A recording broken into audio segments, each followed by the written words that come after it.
So the flag is that.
Your web team update the embed on your website? If you chat it to me. Can I send it right now to you? Yes. Okay. Do I have your WhatsApp number?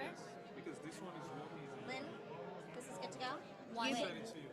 Go ahead and tell them to take a seat. Yep. you can tell them to take a seat. We listen to Jessica. This is not going out.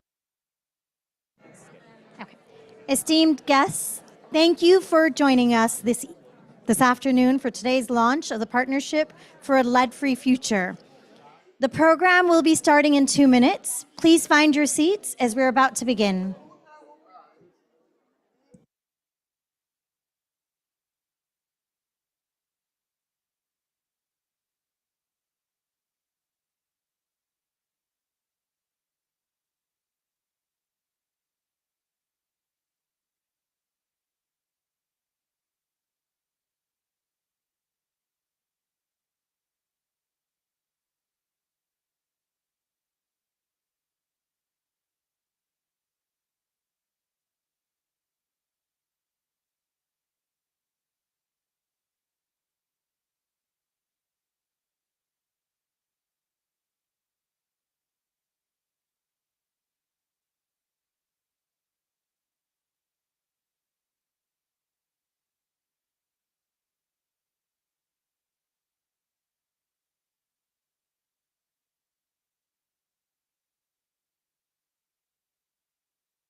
Please welcome to the stage today's co-host, Executive Director of UNICEF, Catherine Russell.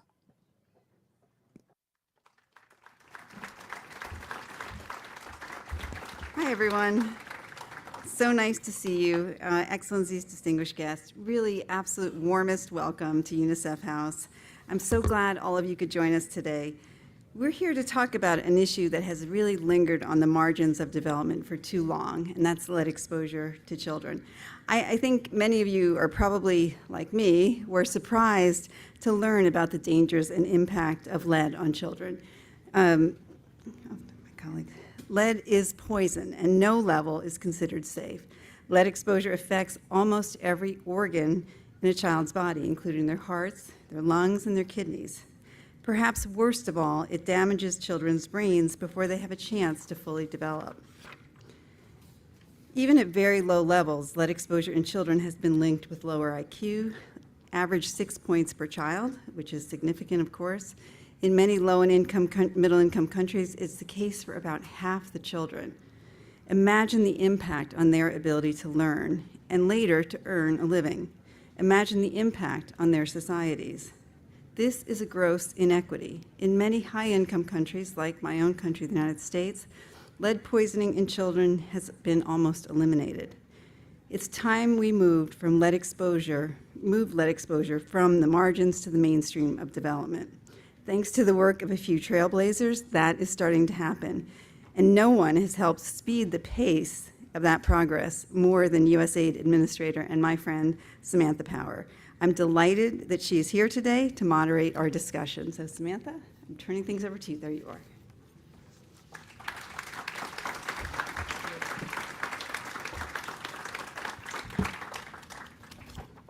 Thank you so much, Kathy, and thank you for your trailblazing leadership. As we will hear today, UNICEF is playing an absolutely vital role in spearheading this partnership. We have an extraordinary group gathered here today. We have President Abinader of the Dominican Republic, President Chakwera of Malawi, Prime Minister Ali of Nepal, too many foreign ministers and leaders across philanthropy and business to name. A packed house, standing room only. This is a big day. It's a historic day. There is an expression that President Biden once famously used about days like this. Do you remember? It's a really important day.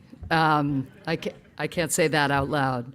But to put into perspective the magnitude of what we are about to accomplish today, I want to take a moment to bring us back actually to the 1700s. The brilliant inventor, publisher, and later founding father of the United States, Benjamin Franklin, was working in a print shop when a fellow workman warned him about the risk of working with the lead type that they used in printing presses. The workman said that when people heated the lead type, their hands would start shaking uncontrollably. Eventually, they would get so sick that they could no longer work. Franklin avoided the practice, saving his steady hands and perhaps his legendary brain as well. But he was absolutely mystified. He knew of many cases, he wrote to a friend, of people getting sick from lead after drinking water that had fallen off roofs that had been covered in leaded paint, or drinking rum that came from casks with lead still inside. Yet humans were still using it, continuing to poison our own communities. And here is what he wrote at the time, quote, "You will observe with concern how long a useful truth may be known and exist before it is generally received and practiced on," end quote. Benjamin Franklin did not know just how right he would prove to be. We are here today 238 years after he wrote those words. And yes, we have indeed taken many steps to remove lead from our own communities here in the United States, for example. But in developing countries around the world, lead is still contaminating the paint that covers children's toys and bedroom walls, the cookware their parents use to make their meals, and the spices that those parents use to flavor those meals. Industrial practices like unsafe recycling of lead acid batteries are still leaching lead into the air that children breathe and the soil that they play in outside. Today, as Kathy mentioned, 1 in 2 children in low and middle-income countries has elevated levels of lead in their blood. Let's say that again. Half of kids in developing countries today are being poisoned by lead. Lead that slows their brain development, harms their bodies, and can even kill them. The Center for Global Development estimates that the damage lead is causing to children's brains accounts for 20% of the education gap between high and low income countries. All told, every year, lead poisoning is estimated to cost the global economy more than $1 trillion. And every year it claims at least 1.5 million lives, more than HIV and malaria combined. Around the world, lead is quietly draining kids' potential in ways that can be really hard to detect. After the United States phased out leaded gasoline in the 1970s, for example, NASCAR's race cars got an exemption, allowing them to keep using it. It was only when scientists began tracking the impact on the surrounding communities that we found out that in the areas closest to NASCAR's racetracks, babies' birth weights were lower and children's test scores were worse. After NASCAR switched to lead-free gas in 2007, those differences went away. We have failed, however, to undertake a concerted global effort to find out where kids are being poisoned and to stop it from happening. Historically, the yearly global funding for tackling lead poisoning in developing countries has totaled less than $15 million. That is the cost of a single 60-second ad in the Super Bowl. It is a tiny fraction of what is spent on diseases with similar health burdens. It has been centuries, and still humanity has not gotten over that shocking inaction that Benjamin Franklin described. But we are changing that today. Later this afternoon, we will launch the Partnership for a Lead-Free Future, a coalition of partners across governments, philanthropies, and businesses with a clear goal: end childhood lead poisoning in developing nations by 2040. You are going to hear from change makers who have identified incredibly effective, affordable ways to take on lead poisoning in their own communities, removing lead from entire categories of consumer goods in a country for as little as a few $100,000 in donor funding. You will hear from heads of state who are committing to implementing these solutions so that they can protect their people. Already in just the 8 months since we began a concerted push to galvanize awareness and support for this global issue, 6 countries have committed to lead paint bans, and 12 countries, which together have a population of over 1 billion people, have made ambitious plans to conduct blood lead level surveys so that they can identify clusters of lead poisoning among their own people and begin working on solutions. And this is just the beginning. I will tell you, I have been working for 3 decades in the international domain, seeking ways to improve and to save lives, and never in my career have I seen such a compelling, low-cost opportunity to make such a massive impact on a major global killer. Today, we can come together and end centuries of inaction, so that kids around the world finally get the futures that they deserve. Thank you so much. My name is Nafisa Sisi. I am a program manager and team leader for Lead Exposure Elimination Project. I grew up in Burkina Faso, one of 16 siblings, where an estimated 9 million children have lead poisoning. Imagine a packet of sugar, the kind you'd put in your cup of coffee at a cafe. If you fill that packet with lead dust and sprinkle it across an American football field, that would be enough to give a child playing on that field lead poisoning.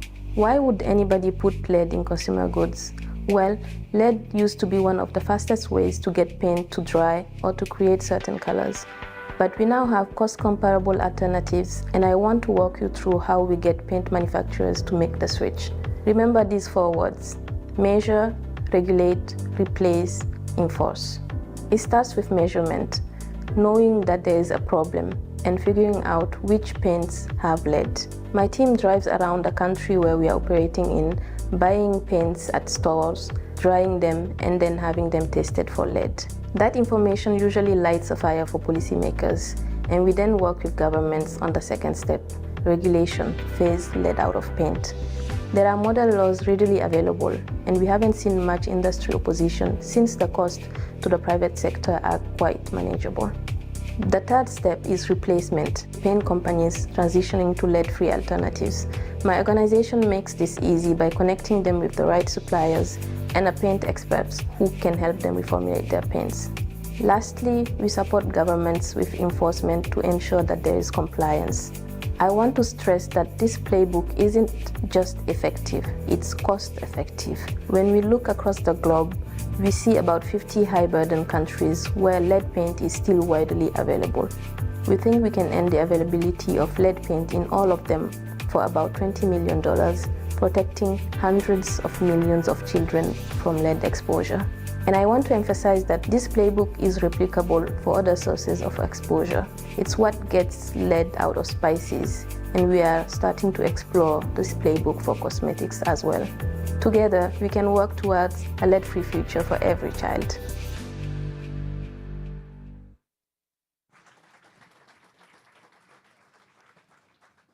Please welcome His Excellency Luis Abinader, the President of the Dominican Republic.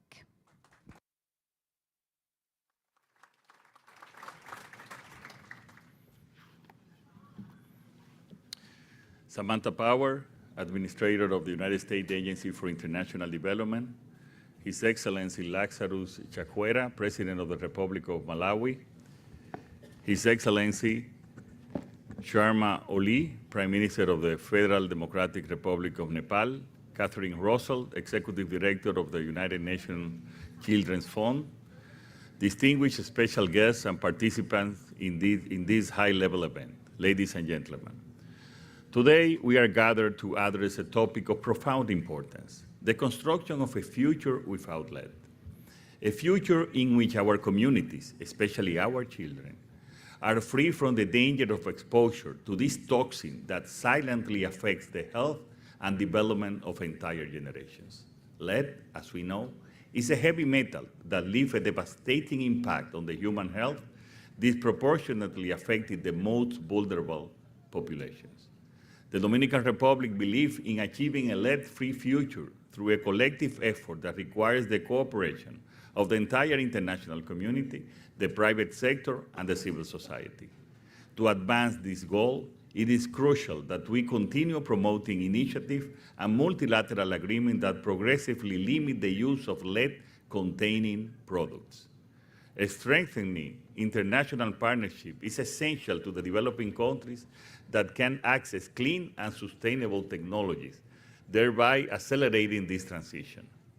Governments have the responsibility of developing concrete policies that impose stricter requirements on product manufacturing, such as water systems, to reduce lead levels and protect the population. Together with the private sector, we aim to review our entire value chain of a sustainability perspective, eliminating harmful substances to health and the environment, while finding safe alternatives. Civil society also plays a vital role, particularly in education and awareness campaigns. A clear example concerns traditional artisans who require new strategies and significantly reduce the use of lead in their products. Partnerships that provide them with new knowledge and safe methods to ensure their economic and cultural livelihood and are essential. The commitment to build a future without lead is not only a moral responsibility, but an economic necessity as well. Lead exposure costs countries millions of dollars in lost productivity, healthcare expenses, and reduced human potential.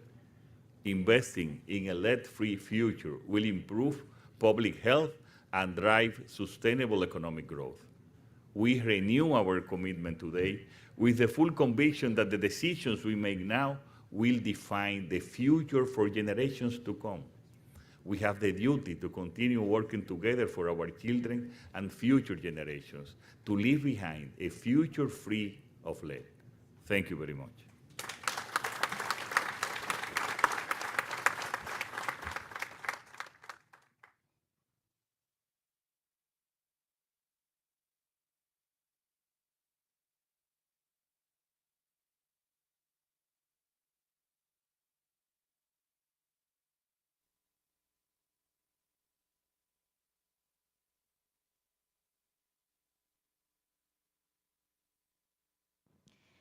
We now welcome His Excellency, Dr. Lazarus Chakwera, President of the Republic of Malawi.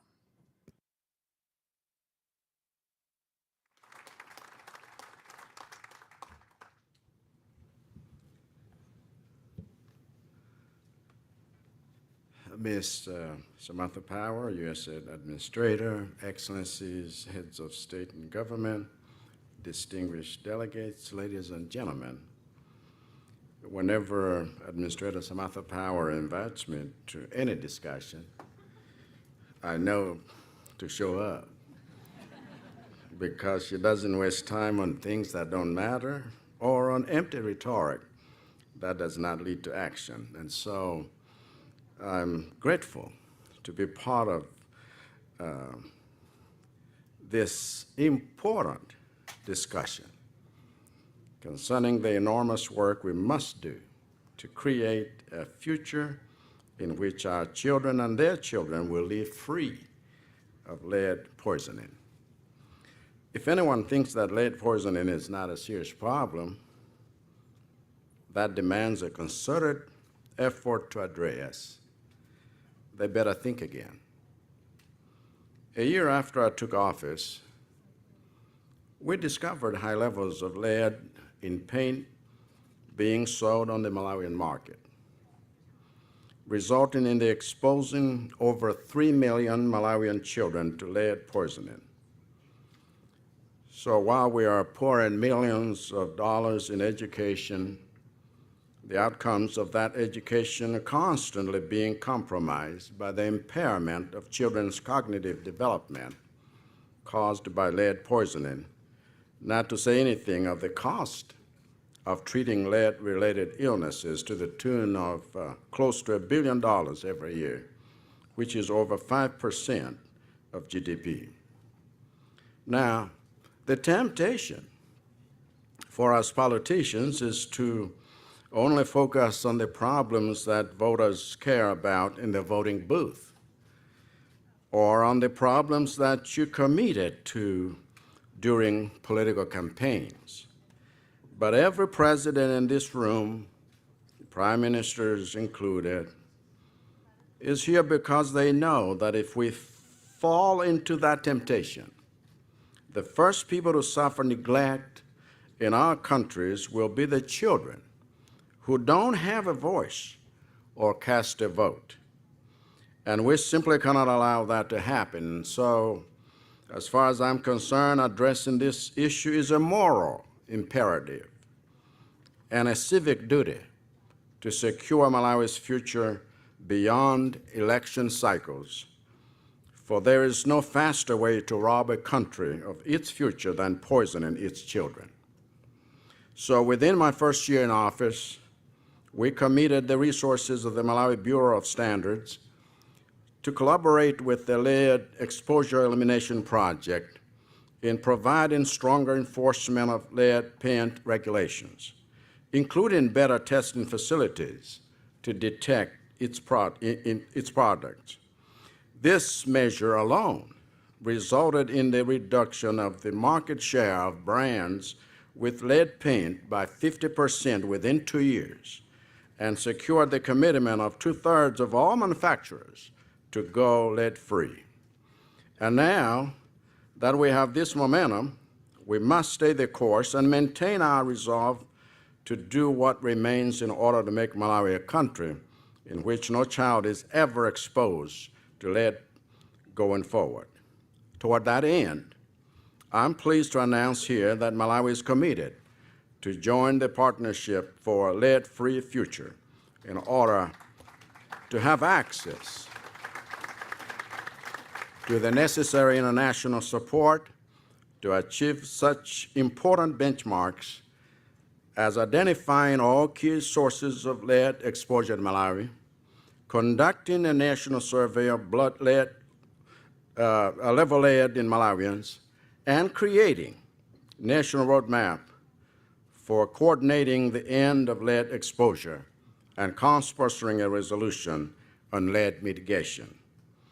Like a friend of mine reminded me this morning, Malawi has important things to do in the world, and we are the right people to do them, and so do them we must, and do them we will.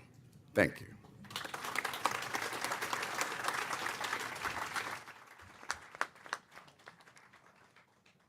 We would now like to welcome the Right Honorable K.P. Sharma Oli, Prime Minister of the Federal Democratic Republic of Nepal.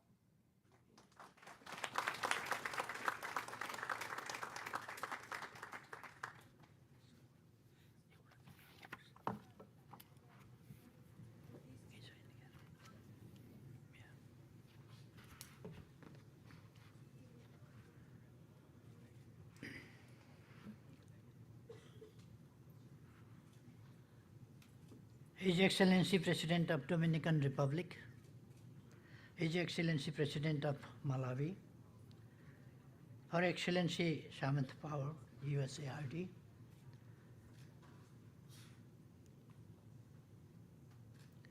all high dignitaries, ladies and gentlemen. It is my distinct honor to attend and address this august gathering of high officials for a lead-free future. I wish to thank the United States Agency for International Development for organizing this important event and for the opportunity to share our views. Ladies and gentlemen, it is a distressing fact lead poisoning harms every other child in low and middle income countries, damaging their cognitive development, physical health, and future potential. If calculated in economic terms, some reports stated that lead exposure causes global productivity losses at an estimated $1.4 trillion annually. Although controlling lead poisoning is entirely preventable and not so closely, we have not done enough. Not so costly, we have not done enough. Let me put some of my thoughts on this issue. First, governments should take the leadership and put in place effective domestic policy measures, such as limiting and, where necessary, banning the use of lead in different sectors. Second, the United Nations and its agencies should put this issue on high priority. UN agencies should help national institutions, particularly in the LDCs and the LICs, through capacity building, education, awareness raising, training, and research and development. WHO can provide support to install necessary testing facilities in hospitals and labs. Third, resource mobilization is a key to the success of this effort. For this, World Bank and other IFIs, international and bilateral donors like USAID scale up their support in needy countries. Fourth, a mass awareness program should be launched with specific target groups like children and pregnant women, reaching out the furthest behind. Excellencies, Nepal is one of the first countries in the global south to ban leaded gasoline and the first in the region to regulate lead in paint through binding rules. In 2014, the government of Nepal enacted the national lead paint standard to eliminate leaded paint from Nepal. Leaded paint from Nepal. In 2023, we introduced strict regulations limiting heavy metals, including lead, in infant food, alcoholic beverage, and essential food and water supplies. In 2024, we have taken another significant step forward with the enhancement of our food safety bill, further strengthening the regulatory framework to protect public health. We will conduct a national blood lead level assessment in 2025 to collect critical data for further refine our health and environmental policies. We are determined to join the global effort to ensure that no child's potential is diminished by lead exposure. Excellencies, as we need concerted global efforts to control lead exposure in our children worldwide, we move forward with the Partnership for a Lead-Free Future. Let me express Nepal's firm commitment to work with all partners for a lead-free future in Nepal and beyond. Thank you.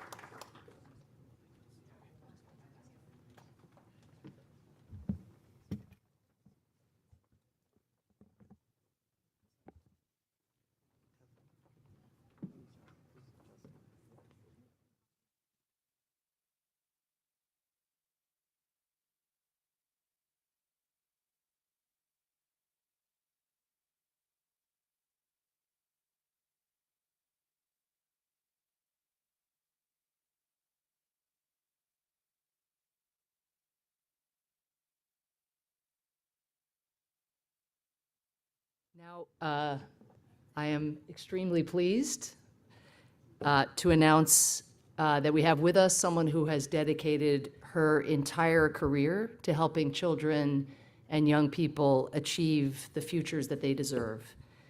Dr. Jill Biden is so dedicated to teaching that she kept it up as she took on the demands of being First Lady.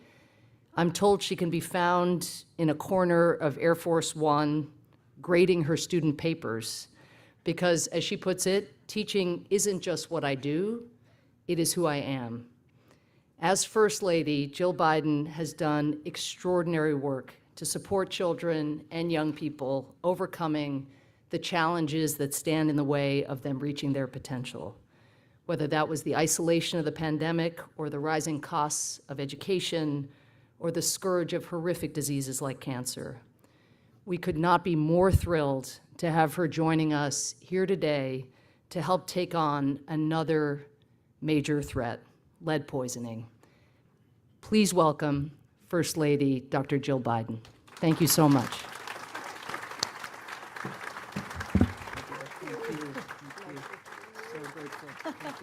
Hello.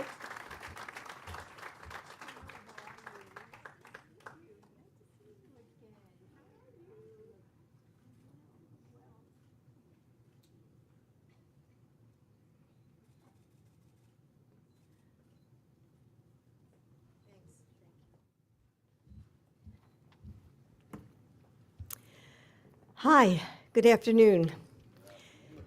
Thank you.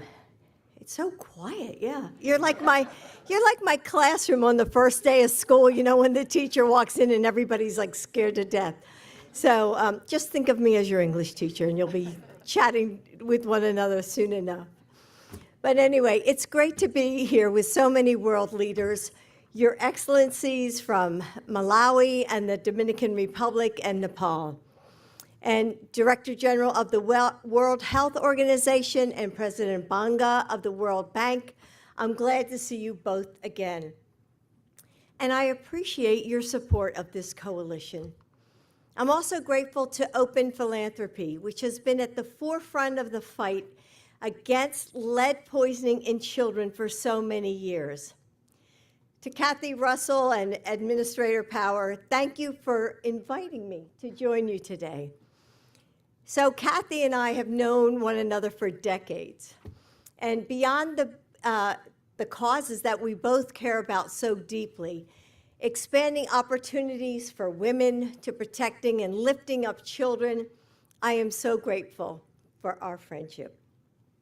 You and the team at UNICEF take on some of the world's toughest challenges, and you make a difference in every life you touch, including mine. Thank you.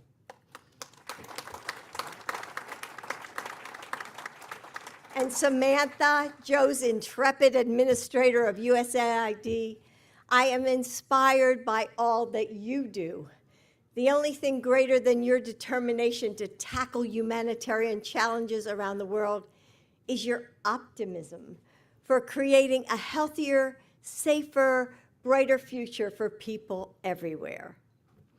So several years ago, I traveled to Jordan. There, I met with Mrs. Maha, a principal of an all-girls school. More and more families were arriving to her community from Syria after fleeing violence. And Mrs. Maha's school was already at capacity. One day, a mother showed up, desperate to enroll her daughter. The mother had tried and had been turned away at many other schools. So with tears in her eyes, she pleaded with Mrs. Maha to find a place for her daughter. Mrs. Maha loves her students, and she said, "I think love is giving as much as you can." So she made a promise. Send your daughter to class with a chair, and she can enroll. In the days that followed, more and more young girls showed up, carrying any chair they could find, so that they could go to school and learn. As educators, we don't sit with problems, we solve them. I saw in the classrooms I visited in rural Malawi. So the teachers found inventive ways for their students to learn through songs and rhythm and repetition. Even from my own experience, like 4 years ago, when the pandemic hit and the schools in the United States went silent. Overnight, educators had to learn how to use Zoom and reimagine lesson plans so that we could teach our students. Our world is full of complexities and conflicts.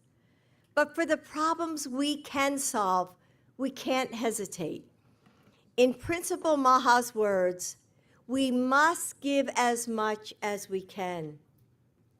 Every year, the United Nations General Assembly meets to recognize our shared challenges and to find ways to overcome them. Right now, around the world, parents give their children toys so that they can learn and play. They prepare meals with everyday cookware to keep their family fed. All the while, dangerous amounts of lead seep into their lives, and the consequences are irreversible. These children will never reach the full potential they were born with because lead poisoning is so pervasive. But it's a problem we can solve. I'm proud that this new partnership is committing more than $150 million, which will jumpstart efforts to end childhood lead exposures in developing countries. Yes, clap for that.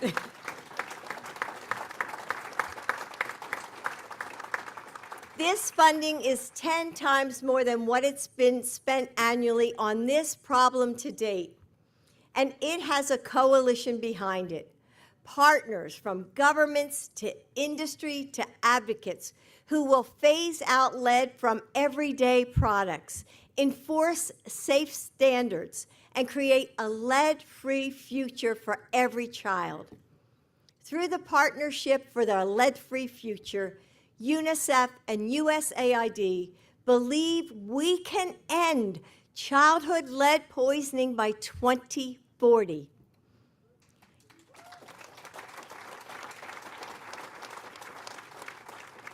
Education is my life's work, and I often think of what leaders might learn from teachers who know that the future isn't some far-off place.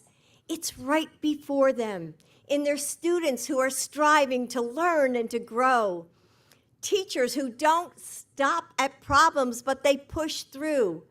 Teachers who love what they do, and love is giving as much as you can. Children will reach for the promise that resides within them if we do our part, everything we can, to break down the barriers in their way. It's going to take all of us pulling up chairs and joining this coalition to end lead poisoning. The future is within our grasp. Let's reach for it together. Thank you. Nice to see you. Nice to see you.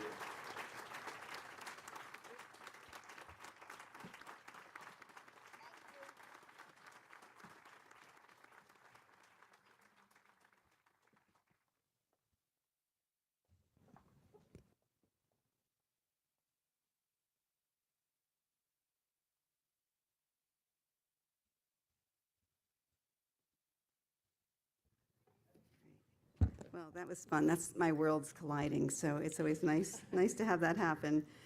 So as we have heard so clearly, the evidence truly is irrefutable. Exposure to lead is a global threat to the lives and futures of millions of children, and we simply must take action. This toxic metal lurks in everything from spices to toys and paints, contaminated playgrounds, and unsafe industrial practices. Lead poisoning is silently eroding our children's health and seriously undermining their potential.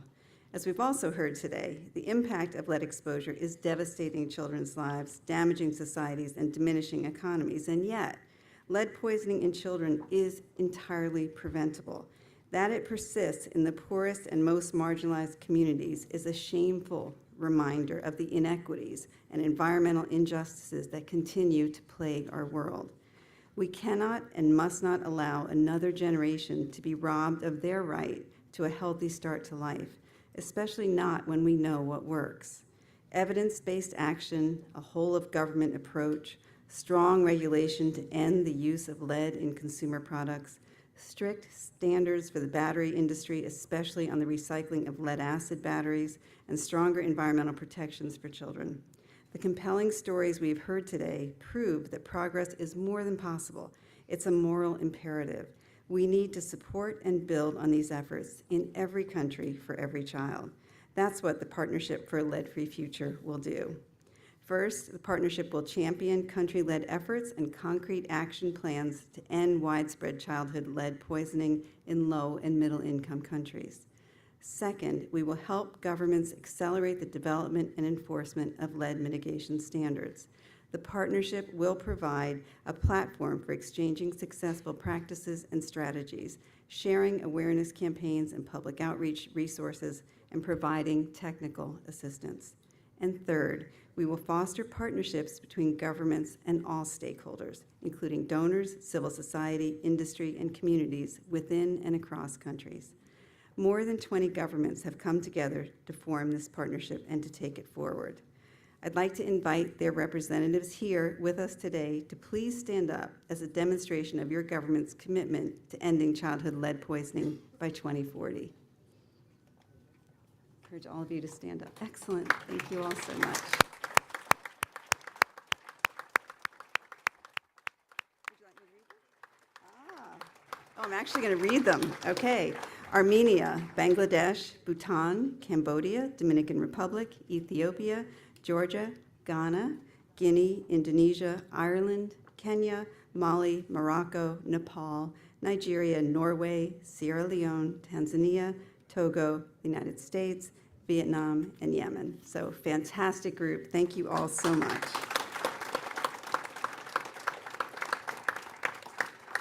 I know that more governments are committing today, and we truly welcome this commitment. And you know, if Samantha's calling your phone, that's probably what it's about. And now I invite the more than 25 partner organizations represented here today to stand up as a demonstration of your commitment. And if the partners could please stand.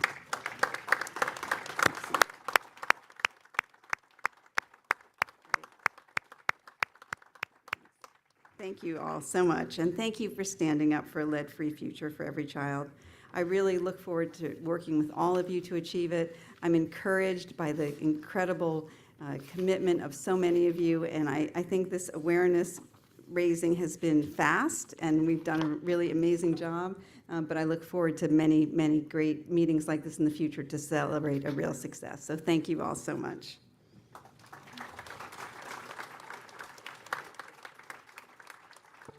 Hello, I'm Nina Zocenidze, health officer at UNICEF Georgia. In 2018, we included blood lead testing in a national household survey. The survey revealed that 41% of children in Georgia had elevated blood lead levels, over 6 times higher than the global estimate. The government, with support of UNICEF and partners, responded quickly, launching a sustainable long-term strategy. A targeted state program focused on awareness raising, testing, and case management was launched.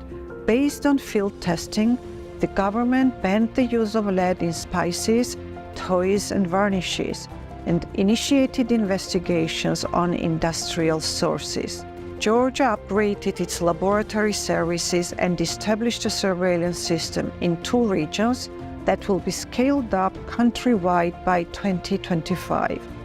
Initial surveillance results are showing a significant decline in blood lead levels among children in previously affected areas. What we have learned is that holistic and systematic approaches backed by data and political will are key to progress. Together, we can work towards a lead-free future for every child.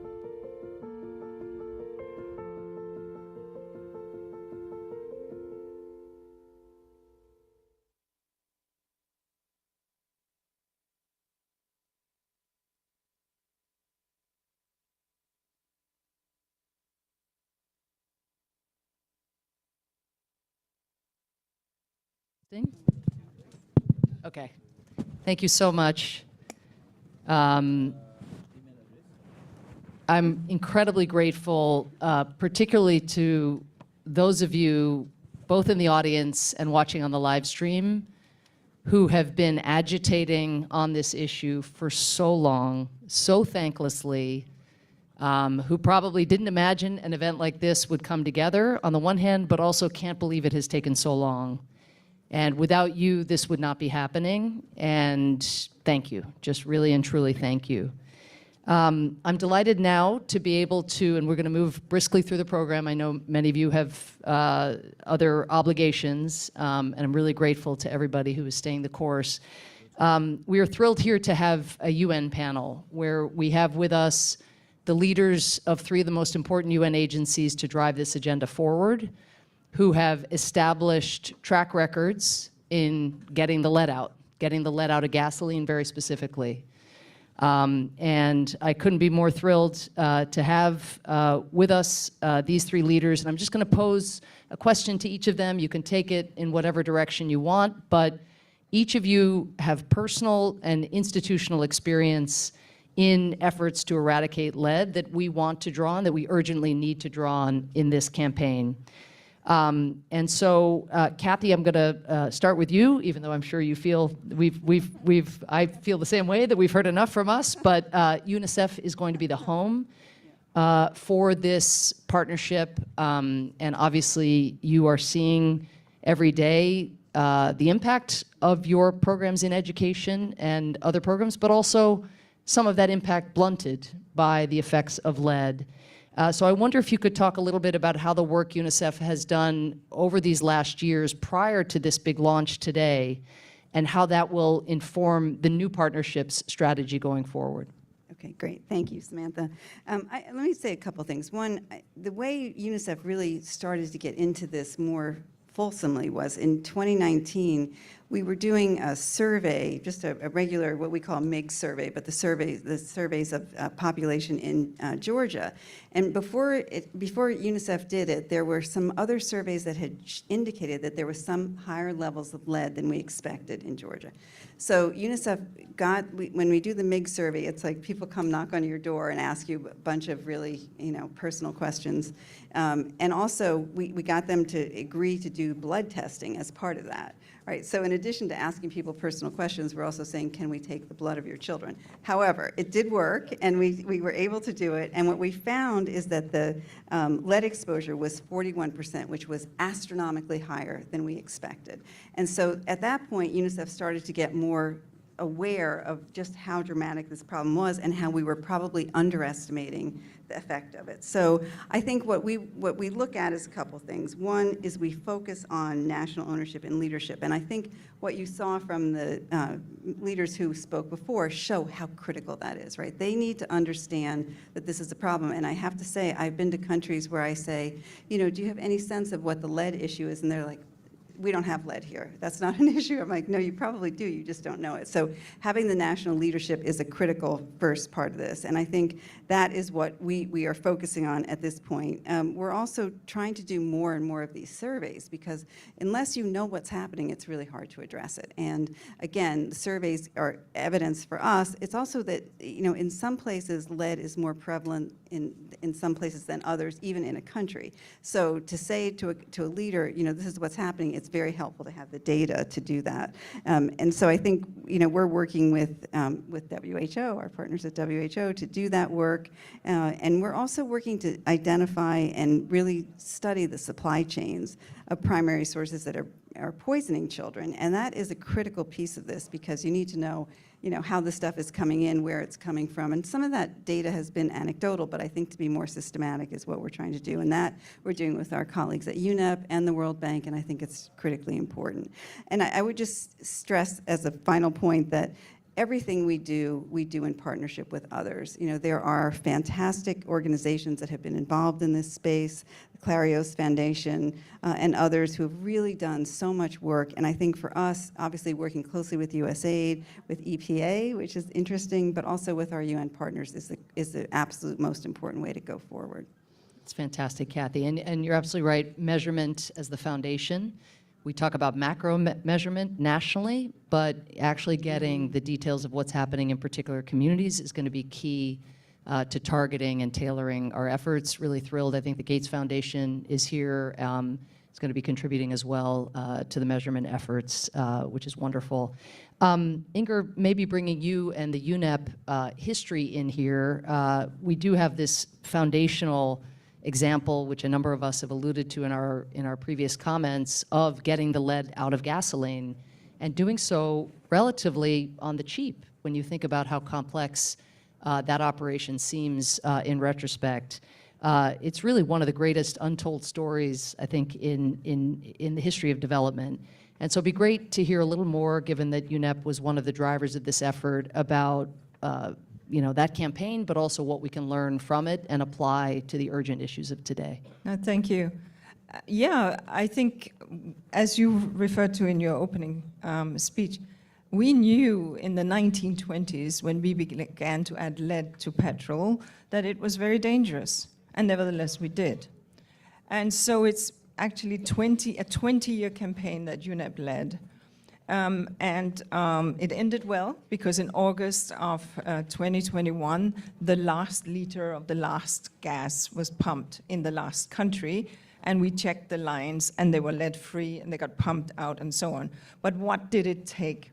First of all, I think we have to say that it was by no means easy. It was only because it was a partnership. It was only because we worked with private sector, we worked with the leaning in automobile industry. Others were maybe leaning back So we worked with the petroleum sector, we worked with science, we worked with health officials, obviously WHO, but the regulatory setting belongs with the environment, with the EPAs of this world. It doesn't belong with the health side. So it was sort of the ministries of environment that got this. But what we saw then, I mean, over this campaign, and many refineries were very opposed because the shifting of refining is quite expensive. But once a gear shift is made, you get all this payback in terms of a lighter load on your health bill, more higher achievements, as you reflected, of education, etc., and decreased crime rate, which wasn't mentioned, but we see that immediately as well. So there's some real benefits. A lot of efforts on communication, a lot of efforts of building evidence through pilots, and a lot of efforts of elevating the early adopters, showing them, giving them show space, if you like. And so my concern now is, like yours, that we have seen the petroleum or the gas sector make the shift. It took 20 years, it should have taken a couple, but there was laggards. And now today, when we see that 94 countries do have legislation on paints, for example, well, that means we're missing 100. And so that is where we just have to do the long, hard slog of the regulatory setting. We at UNEP, we work on the regulatory elements with all countries, and we need to do similarly for pottery and for cosmetics and for spices, etc. It is entirely doable, and as you said, it's very cheap compared to the costs that are going to be intergenerational. And so from our side, we're delighted with this new partnership. We recognize that there's a health dimension that is enormous. There's a justice dimension for children. But don't forget that the regulatory setting will come from the environmental side to a large extent. And that's actually where the real gear shifts happen. So that's why we need this broad partnership with a significant support, I'm sure, from the multilateral development banks. I'm very happy to see Adja here, because this is precisely how we can get this accelerated. Perfect. Thank you so much. I really appreciate that there's a playbook that has been employed, that has been successful, but yet that took too long. And we will take that from here. I would note, just on the regulatory side, you mentioned all the countries that haven't regulated. USAID has missions in more than 80 countries. More than 50 of them do not have regulations on the books regulating lead in paint or otherwise. So there's a lot of low-hanging fruit we feel in the regulatory space. Then, of course, there's enforcement, replacement, and all of that. And on that score, Dr. Tedros, so nice to see you and to have you here. The World Health Organization, of course, has model regulations that any country can kind of take off the shelf and make their own. And with lead having been taken out of gas, it does seem like paint is the issue on which there has been sort of the second most progress when it comes to lead, but not nearly enough. You have been leading, WHO has been leading the alliance to get lead out of paint and has been doing a great job. We hope this will put more wind in the sails of that effort, including more resources. But could you say a little akin to the gasoline reflections, what we've learned from the efforts to tackle lead in paint? Yeah, thank you. As Inga said, I think it's already 15 years, the alliance to eliminate lead in paint, of course, focus, but in other materials as well. And it's a partnership of 100, I think, partners. And one thing that's very clear is, and I'm really glad UNICEF is taking on this, it's often children who pay the price. So it makes sense that UNICEF is really taking this challenge. And thank you also to you, Samantha, for your leadership on this. And then the other important element is, wherever the source is, no amount of lead is safe. So I think that should be underlined. And then when I come to the lessons, first, the key is addressing lead exposure at its source. That has the best impact, and that's what we have concluded from this alliance. And the second is setting health standards, health-based standards is really critical. And that's why I said earlier, no amount is safe, but you should still put the standard, the health-based standard especially. And then, of course, the reason for that is to introduce mandatory regulation. That's the third lesson, and that can be applied for lead or for petroleum. And then the fourth lesson is leveraging the vital role of the health sector. This involves many sectors, but the contribution of the health sector is important, and the involvement of the ministries of health is really key. And number 5 is closing gaps in screening and treatment, because we see gaps in capacity in many, many countries. Of course, 94 countries have laws now, but when it comes to whether they have capacity to screen and treat, it's really still low in many countries. Of course, not only the 94, we have, I think, 40 in the pipeline who are already preparing their bills, and this is good. So these are the 5 lessons, if you like, and I hope we can push forward based on those lessons learned from the Alliance. And the Alliance has now expanded. I think it's good, the partners you have already read, and the commitment from many countries as well, and look forward to have a significant progress in this area. Thank you again. No, fantastic, Dr. Tedros. And thanks again to all of you who are part of the support network for that list of countries that is trying to get the lead out. It's clear that we have the playbooks. It's a question now of moving out and implementing those playbooks. This is not an intellectual challenge. It is a question of leadership and resources, and we're going to bring both, see both being brought to bear. I do just want to flag as we transition now, we'll have one more video, and then we're thrilled to have the President of the World Bank with us, who's going to talk about incredible investments that the bank is making across so many sectors. But I did just want to stress that there is work to be done in high-income countries as well. And sometimes it's tempting to think of this as just something that needs to go on in developing countries. There's not only work to be done because of residual lead in places like Flint, Michigan, where 1 in 20 kids had elevated levels of lead in their blood. Contrast that to 1 in 2 right now in developing countries to give you a sense of the scale of what we are seeking to tackle here with great urgency.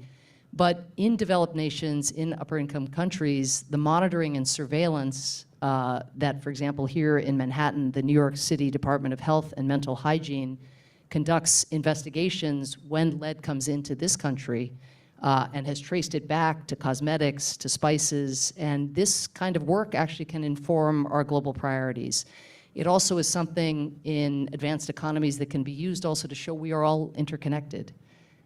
There will be goods laden with lead, as we have seen in this country, come into our country from other countries. So if one is looking to justify additional resource investments, making the case that for all of us to be safe, it's really important for this partnership to move aggressively to make progress abroad.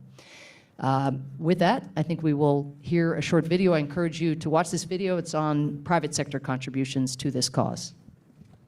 And thank you to our panelists. I'm Johnson O'Keefe, and I used to be Vice President of Pacific Paint, the largest paint manufacturer in the Philippines. I have a message for all private sector companies and lead-related industries. You can eliminate lead exposure from all your business operations. I know this because our company did it, and doing so actually helped our business. 20 years ago, even before the Philippines had any regulation on lead paint, we started learning about the hazards of lead paint. We realized we could not in good conscience continue to sell products that we would not allow anywhere near our own children. So we decided to voluntarily phase lead out of our products. And here's what happened. First, for most of our products that contain lead, we were able to reformulate them with lead-free alternatives that did not result in higher costs. Second, even when reformulation did result in higher prices, we found that a large number of our customers were willing to pay more for lead-free paint. And these sales were more than enough to offset the increase in costs. But the biggest impact on our business was that the year after we phased out lead paint, our overall sales grew significantly more than the entire market, even for product categories that never had lead in the first place. It turns out many consumers were concerned about lead exposure, and when they were given the assurance that all Boysen products were lead-free, they chose to buy our brand over others. Eliminating lead in our products strengthened customer trust, which in turn strengthened our business. So while there are very good ethical reasons for getting out of lead, there are also very strategic business reasons to do so. It's time to ask ourselves, do I want my company to be recognized for doing the right thing and phasing out lead after learning it was harmful? Or will my company be remembered for continuing to make products that damage the future of our children? I think we can all agree it is an easy choice. Together, we can work toward a lead-free future for every child.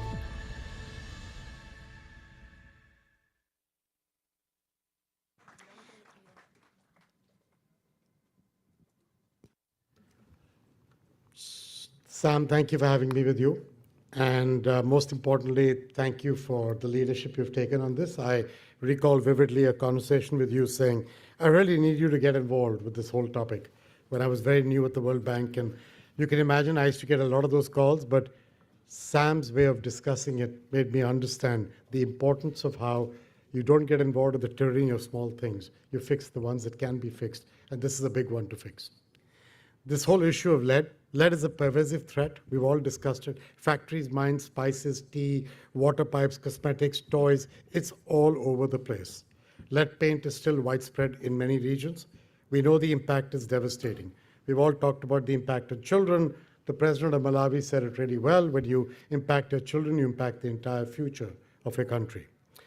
However, this is a solvable problem. And we've addressed similar environmental challenges before, like removing lead from petrol, or eliminating CFCs to repair the ozone layer. What's needed now is, of course, collective action, but what also needed is political commitment, and I think a few innovative partnerships. And I think if you do that well, we can make real progress. Momentum is growing. Last year, with Germany leading the charge, the global framework on chemicals was negotiated. I think that provides an essential international platform for action for lead.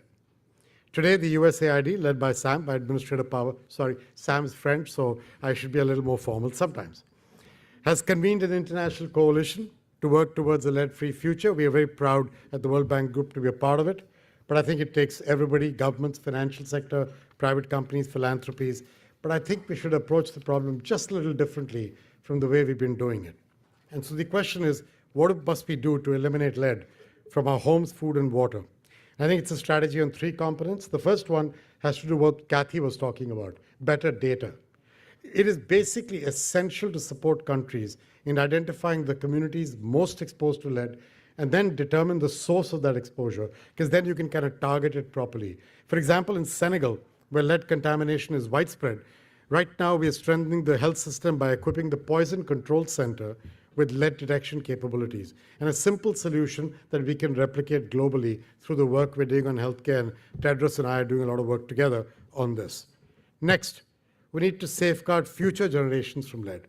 So removing lead from consumer products to me is central to this objective. This requires government interventions. We think we have some experience in this. We can go back decades, including the conversation that Inga and Tedros were having with Sam on taking lead out of gasoline. There's no reason why you can't do the same for consumer products. We help to write those regulations in every government with the incentives and the programs we run. We can be a part of that change in the coming period with lead regulations as well.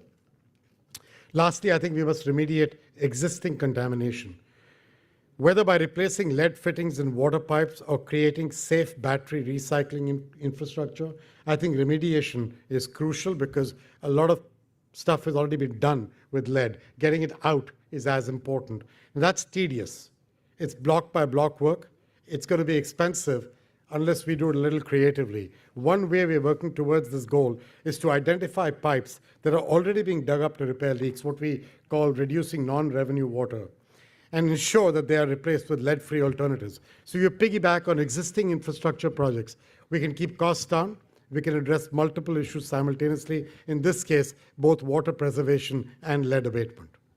We have solutions, but there's a lot of work to do. It's going to need scale. It's going to need pushing. In the coming months, we are going to take this to Bangladesh and Pakistan. In fact, in these two countries, we plan to put a total of $500 million to work on securing their water pipelines. While doing that, we will do the lead abatement work that we were just talking about. A lot of this money will come through the International Development Association. That is coming up for refinancing in December. For those of you who are involved with it, please, please understand, every dollar you put into it gets me $4 to do something with this in the coming years. It's the best deal in development, 1 for 4. Programs like this is why we're trying to do this replenishment. With knowledge financing and all shoulders to the wheel, which is what I'm seeing here today, I think we can work really hard within a finite period of time to eliminate what I consider to be a completely unnecessary poison in our children's lives. Thank you very much.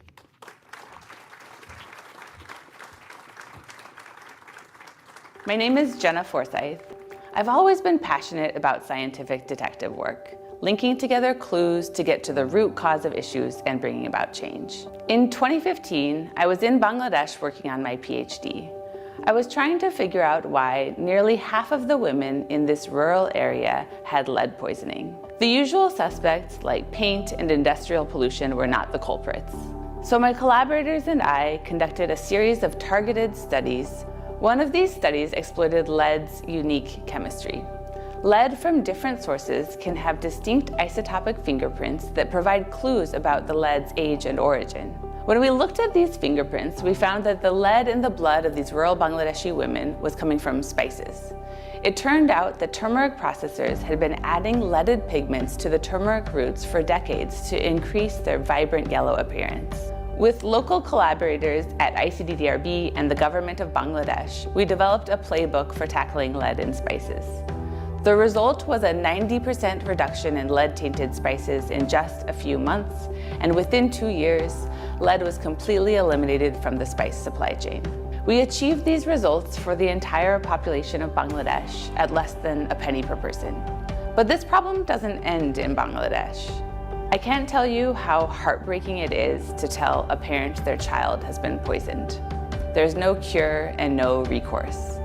But with a modest amount of resources, we can correct this injustice forever. Please join me in closing the case on lead. Together, we can work toward a lead-free future for every child.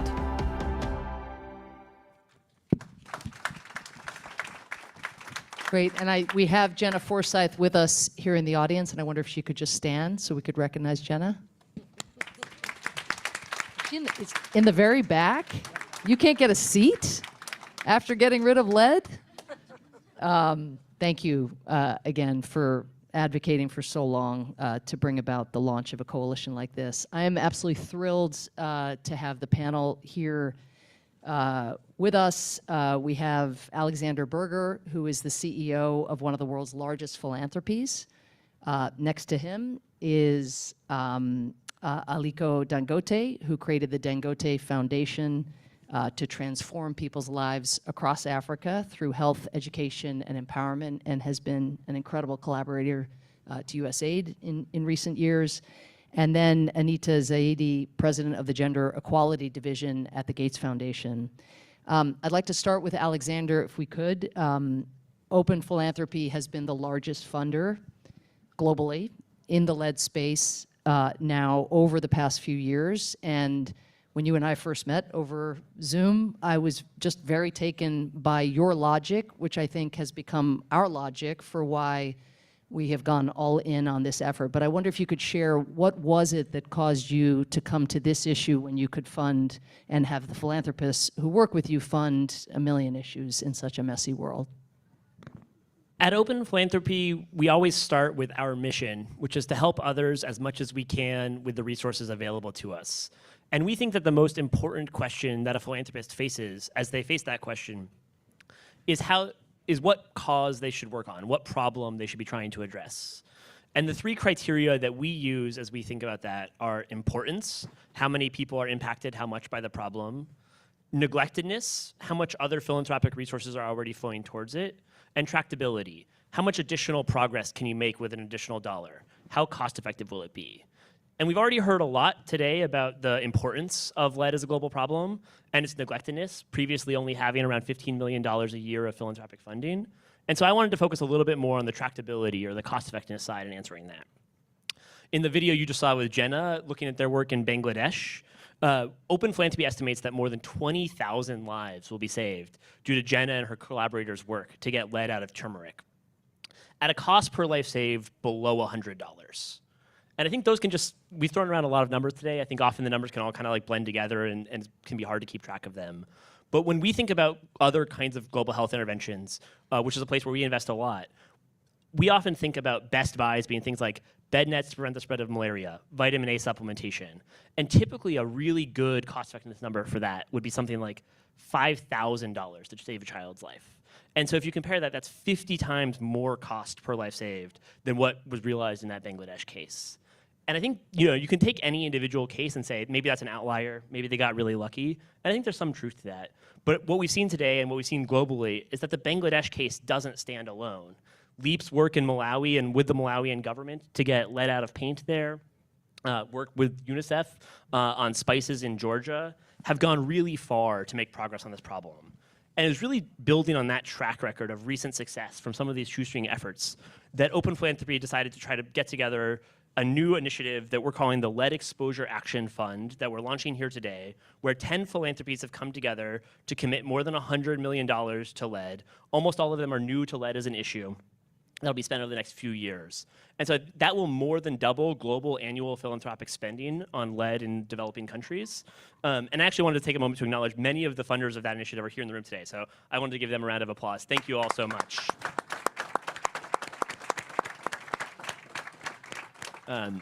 The Gates Foundation is also a major contributor, and Anita really led the charge over there, so thank you, Anita. And also, I just want to say, I think it's really important, and it's pretty amazing that we are able to double that kind of philanthropic commitment, but it's also notable that we're doubling from a really, really low base. And so I don't want us to think we're done or the problem is solved. There's a lot more work to do, and there's a lot of space for other philanthropists to continue to get involved and join this effort, and we're happy to be a resource however we can in that. The last point I want to just hit is that as much as philanthropy, I think, can help lay the groundwork and make progress, and especially help with some of the data collection type work, we also really need efforts from states and for them to continue to lead this work. So it's, if you look at LEAP's work in Malawi, a paint study in the marketplace might cost something like $4,000. Some of the mixed survey work that Catherine was talking about could cost a couple of $1 million to measure blood lead surveys nationally. And hopefully LEAF can help increase the coverage for that globally. But at the end of the day, when you have that data, you need countries to step up and take action based on it. They need to enforce their regulations. They need to sometimes impose new ones. And so that's the kind of work that we're really excited that the partnership is going to encourage. So I just want to end by thanking you, Samantha, for your work to bring this partnership together. I think it wouldn't be happening here without you. So absolutely. And let me just take an occasion to thank the Minister for Development from Norway, Minister Tvinnerim, who is there waving and has been with us this whole event. And Norway, just one example of the foundational partners among donor governments who I think we're going to put our heads together and figure out how to take this forward. I also want to thank Irish Aid, which is here with us, Director General Gaffey. We can do this. We have a number of first movers in the audience who can move more quickly than donor governments. By and large, we're not famous for our speed. And we're all trying to address that inside our own donor governments. But the bigger the coalition, the more that different agencies will be able to play in different spaces. And that's actually, I think, an important transition to what I wanted to touch upon with our other panelists, which is that one reason I think that you have been so successful, and we together even have been so successful raising money quickly, is sort of the bad news, which is that lead is relevant in so many sectors. There's no way to handle it in a health silo or in the education silo or in the environmental silo. But as a result, a lot of actors who make investments in those different sectors are coming to the table and seeing that their investments in other ways are being undermined because of lead poisoning. And I thought on that score, just to turn to you, Aliko, you run the largest foundation in Africa. You do a ton of work on nutrition. Of course, a lot of your work is in Nigeria, where really big strides have actually been made in just a short period of time, at least in terms of the regulatory space and the normative space. I wonder if you could talk a little bit about what brings you, given your other investments, to this cause.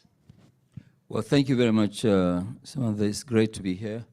I think, I've looked at what we have done in terms of malnutrition and, what we have actually achieved. And I think, we want to replicate exactly what we've done because not many countries are really aware of this damage lead is causing, especially in the third world, mainly in Africa. If you talk about lead causing the retardation of children and all these, people will not even understand. So what we are trying to do now, as a foundation, is to now work with the government and USAID to see how do we really explain to people what this damage is all about. That's number one. Number two, we will fund we spend quite a lot of money in terms of trying to save the environment, first of all, because if you look at it, for example, in third world countries, people drink water from the plastic bags, which the storage is not really good, is exposed to sun, so there is lead in it. Even now, despite that in August 2021, they have actually stopped using lead in gasoline. Some countries are still importing gasoline with lead. So what we've done in our own refinery is to make sure that we eliminate lead in all our products, be it aviation fuel, be it gasoline, be it kerosene, be it diesel. So it's all lead free. And then we will now work again, with government to say, okay, fine, how do we actually tackle this issue? Because we can't do it on our own. But I think with this collaborative nature, we'll be able to cut it down within even the next 10 years to make sure that, yes, the health of our children is secured. Because if not, no matter how much money we spend in nutrition, it's not going to be effective because of the damage of lead. Well, I just want to commend you personally because I know you, like the president of the World Bank was saying about his role, so many people are coming to you and saying, could you please come and join our coalition? Can you support this cause? And just the speed with which you have leaped into action, I think also, as you're saying, seeing the connection with the investments you are making in malnutrition, in the environment, in the health sector, but just thank you. We want donor governments, who have large resources being invested across these different sectors to be integrating and mainstreaming lead as a consideration in just the way I think that you're thinking about doing. On that score, Anita, if I could just close with you. The Gates Foundation, of course, is bringing another lens to this. I mean, first of all of your expertise in measurement and in tackling so many of the most pressing development challenges of our time, but also with a specific emphasis on women and children, which you are such a leader on. I wonder if you could speak specifically about what draws Gates to this cause, given all the investments you are making, the way in which women and children are really a first-order consideration in all of the programming that you are doing, and what are your plans going forward as part of this coalition? Thank you. Thank you, Samantha. It's really an honor to be here and an honor to be partnering with you on this. So we've heard today from several of the speakers about what a silent killer lead is.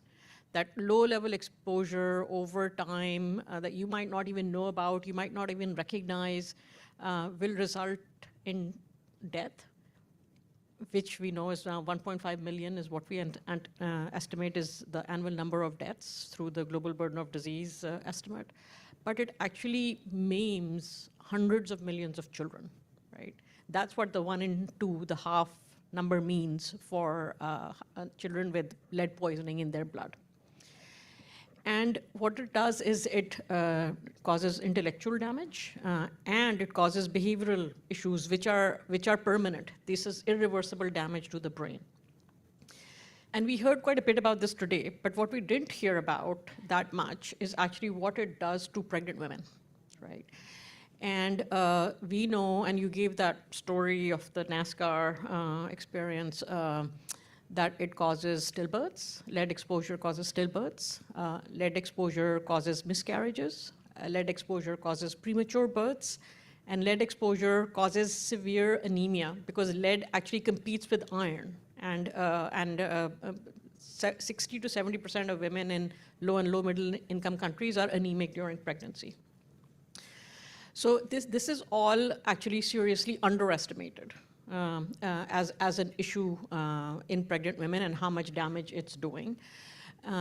And one of the things that, I was so happy when you approached us, because here's a partnership where we think that because in the gender equality division that I lead, we have one of our areas of focus is, and one of the teams that does really amazing work is the maternal newborn child health and nutrition team.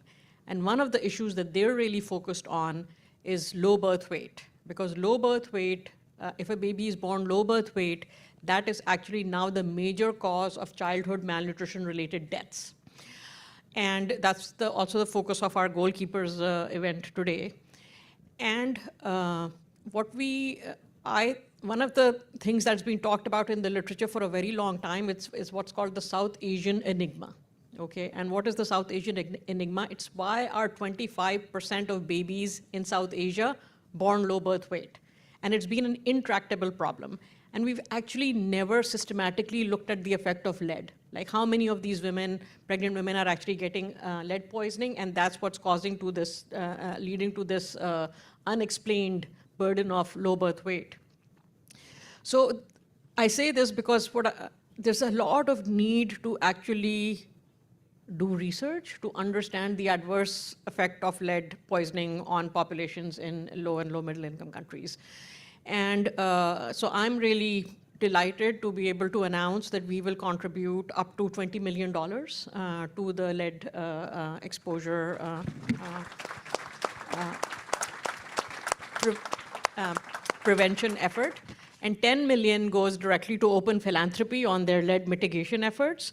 And the rest of the money is going to be spent to better refine by collecting primary data as well as better modeling to understand the impact on pregnant women and what the adverse effect of lead poisoning is doing in pregnant women, and to raise awareness about the issue. So very happy to do that. And then another point, last point, I know we're running out of time. We have so many complex issues in the world. This is one that we can solve. Thank you. Thank you so much. Thank you. Well, we are wrapping up here, but I didn't want to wrap up. We're going to see one more very short video, but before we do that, just to sum up this panel, there's a place for everyone in all of this, and I do want to underscore, having seen and heard some really formidable announcements on this panel, that USAID is going to do our part. I'm pleased to announce that we'll be contributing $25 million of the $150 million that the First Lady spoke to, along with the resources described here. Again, big thanks to the first movers, because it did take some time for us to be able to mobilize our resources. And I want to say a special thanks to Atul Gawande, our incredible global health leader at USAID, and to Garrett Lamb, our unheralded lead champion, without whom none of this would be possible. So you're getting a mini standing ovation, Garrett, for those who know. I singled out Norway and Irish Aid, and deservedly so. I also want to thank Jean-Bernard Parenteau of Canada, because Canada also is joining us in making an effort to think through how we take this on. So thank you, Canada, as well. And just in the spirit, I think that we've heard here about all the different sectoral relevances. If you're out there representing a donor government or a philanthropy that works on other things, organizations supporting issues like school meals, where there's enormous opportunities to leverage investments you're making on school meals to make sure that the schools don't have lead in the paint, for example. School construction projects. We just heard about pipes, that remediation that can occur whenever repair is happening, leveraging those kinds of efforts. It is incumbent, I think, on all of us as well as we make new investments not to be part of the problem. And I just want to give one example just to get the juices flowing so people can think through where might we look to make a difference. But USAID's environmental compliance standards, of course, require lead-free paint. And a little while back, the largest paint manufacturer in one of the countries in which we were working, a company that produces nearly 3 million liters in paint annually, shared that these standards, just being able to compete in terms of procurement, meeting these standards, actually caused them to shift to lead-free alternatives. So again, there's so much activity happening internationally where that leverage exists, but mainly through lack of awareness is not being exercised. And so there are just huge opportunities to make a difference. As we've heard so far today, the pathways of lead exposure are invisible, and we can all do more. And so from now on, USAID is going to take a do no harm approach to lead that will further limit opportunities for lead exposure that result from our development programs.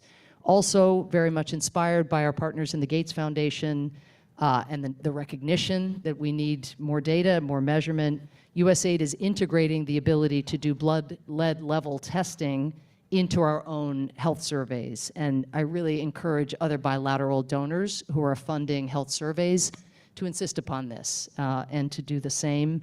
We don't have to wait for grant-making opportunities. We can take proactive steps to accelerate progress in addressing lead exposure within the programs and initiatives we already have running. Thank you so much, and thanks to these incredible leaders and philanthropists. So lucky to have them. One more video.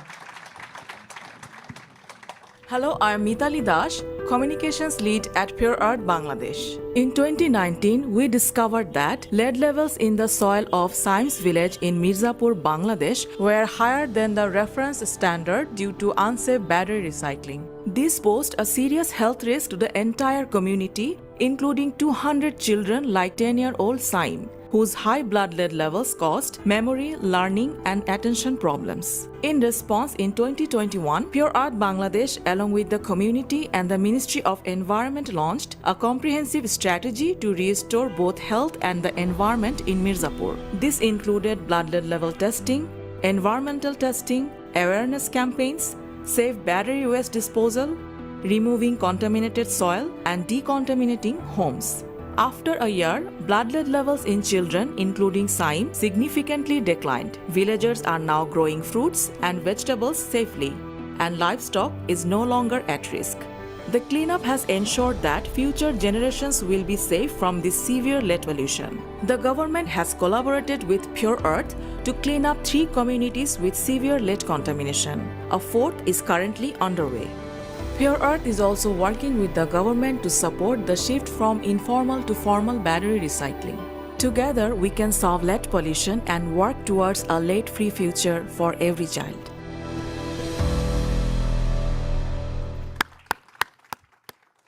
Let me say about these videos, which tell the tale of how a difference can be made, that they are going to be available to you to convince others of how important this cause is, and also that there is a path to make a difference. There are a number of ministers who have joined us here today, and I just cannot overstate our gratitude to you.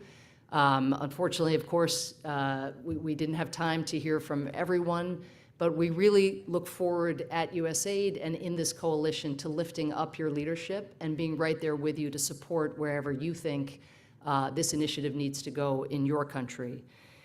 Government leaders who say, this problem may be invisible, but I'm going to solve it for my citizens anyway, we really appreciate you. And I think the President of Malawi really put that well, where he said, this isn't going to win elections, but it is going to change lives, it's going to save lives. Battery recyclers who insist on cleaning up operations, manufacturers who learn about the poison in their products, as you heard, and choose to do business in another way. Mothers who raise their voices and say, my children, all children deserve better, and push governments and companies to act. That agitation is going to be absolutely critical, not just to getting the regulations on the books, but to ensuring that there's actual enforcement. All of you here in this room, watching online, can be a part of this effort by contributing resources, by raising your voice, by demanding action. You can be part of moving the world toward a lead-free future.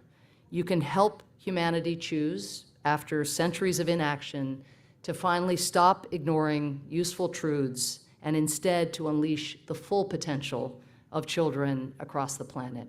Thank you so much. Thank you.